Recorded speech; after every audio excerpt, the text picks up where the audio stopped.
A house in turmoil and crisis, a nation at risk. House Republicans scrambling for a solution to save the nation? Nah, for a place near the House floor where they can smoke cigars. For real. Until recently they had one. Rep. Tom Cole, a long-serving Oklahoma Republican known for his own cigar penchant, had provided space for such activities as chairman of the House Rules Committee, which meets on the second floor of the Capitol. Ryan Metzger in Business Insider reported. Cole told Axios, the Rules office was a great place, but I'm not Rules chairman anymore. But Cole recently got a new job. He took over as chairman of the House Appropriations Committee, a panel that oversees government funding after Rep. Kay Granger of Texas opted to step down. Cole opted to let Granger keep her existing office space in a show of respect, leaving him without a space in the Capitol for cigar puffing. He says, we desperately need a place to smoke cigars. Several House Republicans backed Cole up, saying that having a space for cigar smoking in the Capitol was important for mentoring newer colleagues and building relationships, especially in a place with as much GOP infighting as the House of Representatives. Representative Guy Reschenthaler of Pennsylvania told Axios, there's no better time to build a relationship than over a cigar. You can actually have a long conversation with somebody, and it really leads to building bridges. In general, Republicans are more likely than Democrats to be smokers at the Capitol. Rep. Troy Nehls, a Republican and former sheriff from Texas, can often be seen lighting up a cigar at the top of the House steps after votes, because working for 2 minutes is just too much and he needs a break. And the smoking trend extends to some younger staffers as well. Republican Senator J.D. Vance of Ohio boasted to Business Insider in January, my Senate office probably has the highest ratio of smokers of anybody in the US Senate. So there's probably something to be said there. Yeah, that means your staffers are going to die quicker. That's what it means. Okay, but Republicans are so funny, man. The stuff that they brag about. Everybody in my office is smoking. We're all gonna get cancer before you guys. Gotcha. Probably means something. I don't even know what he means by it means something. Like, does that mean like they're tougher or cooler for smoking? I don't, because when we just did the story a little earlier in the show about how they're making fun of Senator Tester from Montana because he drives a Prius. Like, that guy, he drives a Prius. And he's not even going to get cancer. Yeah, it's just some part of Republican ethos. You can't bond with somebody, you can't connect, you can't discuss policy, you can't have a conversation unless you're doing something that's either bad for the environment or for you personally, health-wise, or ideally for both. Yeah, you know what else we could do? We could have a room where they punch each other in the face. That's an idea. Yeah, and they're like, well, we just needed a break, so we, when we go to unwind, we just punch each other in the face. The Democrats don't even punch each other. So, look, it's a sign of the times a little bit because look at how arrogant and overconfident they are, that they're whining that they don't have a cigar room in Congress. Brother, you guys are all filthy rich. You're all doing insider trading, et cetera. Anyway, I don't know, go to a cigar room in DC. There's like plenty of cigar rooms. Take a walk. Get up off your fat ass. It's not like you're working anyway. And I like this, like, oh, we like to take 2-minute breaks. Look, I ran for Congress. I checked the schedule. They work for about half the year.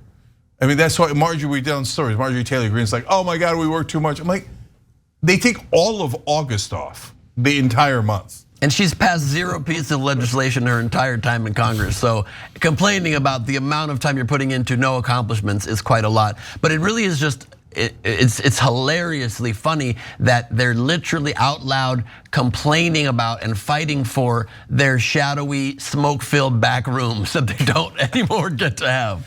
Totally, they're like, I mean, look, we're gonna need a back room to smoke some cigars, figure out which donor we're gonna fillet, and by the way, you guys aren't tough. Where's the donors? Let's get on our knees. Yeah, you guys sound super tough.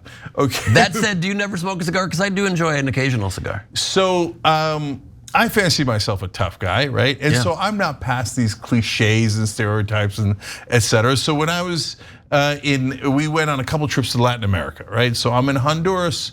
So I said, all right, I'm gonna smoke a cigar, okay? I'm gonna be a tough guy. And they said, these are great cigars. And they're like, they almost get you high. And yeah, I got a little bit of a rush in the beginning, then I vomited like crazy. You did? Yeah, I did, it was. Maybe you're not quite as tough of a guy as you think. No. You think? I only reserve the only times I ever smoke is just during incredibly stressful situations. So that, you know what, that reminds me.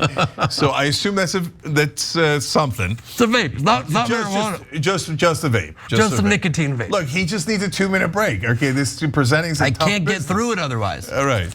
So, but it did trigger for me the thought, you know what they really need in Congress is a room where they could all light up and smoke a blunt. I'm not as tough a guy as I thought, because that really hit me hard.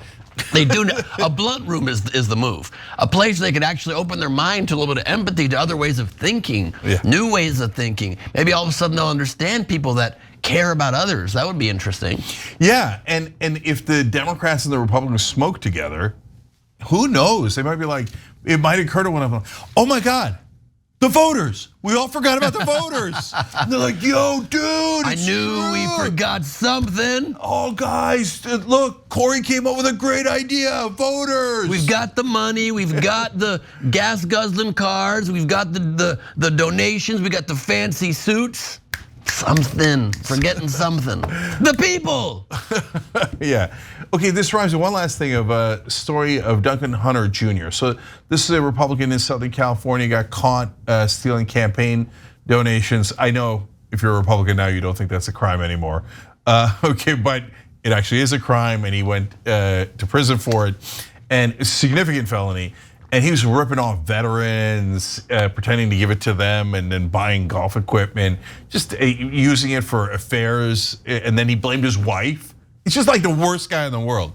But a lot of the Republicans were bummed that he got caught, because they're like, oh man, we used to go across the street in Congress and just drink all day with him. He was like the best drinker in the House.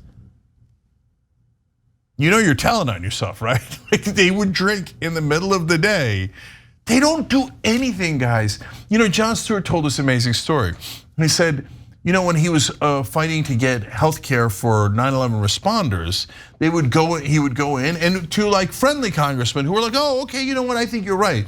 We forgot about 9/11 responders. They're the ones who actually saved people and were heroic, etc. And now a lot of them have cancer now, and we didn't really care about them at all. But it turns out, oh right, John, good point. Maybe we should fund their healthy. And so they would say to him, so do you have a bill you wrote for us? And he was like, I'm a comedian, I didn't write a bill. Aren't you supposed to write the bill? And he said the first time he thought it was just like a weird fluke. But he's like 2-3 different congressmen were like, okay, can you write the bill for us? And then he realized why they were saying that. Because the lobbyists write the bills for the Congress people. So they're used to it. So that's why they're sitting there smoking cigars, drinking cognac all day long, because they're not doing anything. They're just handing in the bill that the lobbyists paid them to hand in. Okay, we'll do the right thing this once. If you could just do the paperwork for us, we will hand rubber stamp it.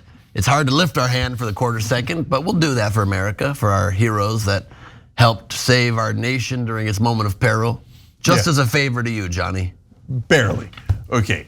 By the way, as I was confirming that story, I looked up Duncan Hunter Jr. again. Oh, good news. He's getting out of prison. He's got a job. You want to know what it is? Please. You're gonna be so shocked. Lobbyist. Of course. Lobbyists are like, oh, you're a convicted felon who left Congress in disgrace, but you still know some of those guys you drink with, right? Boom, come on in, let's go. You're gonna be super easy to corrupt those guys. They don't want to get rid of the revolving door, not just because it enables them to immediately cash in on their corruption when they leave the office, but revolving doors are great to keep the smoke in as well. Thanks for watching The Young Turks, really appreciate it. Another way to show support is through YouTube memberships. You'll get to interact with us more. There's live chat emojis, badges. You've got emojis of me, Anna, John, JR. So those are super fun. But you also get playback of our exclusive member-only shows and specials right after they air. So all of that, all you gotta do is click that join button right underneath the video. Thank you.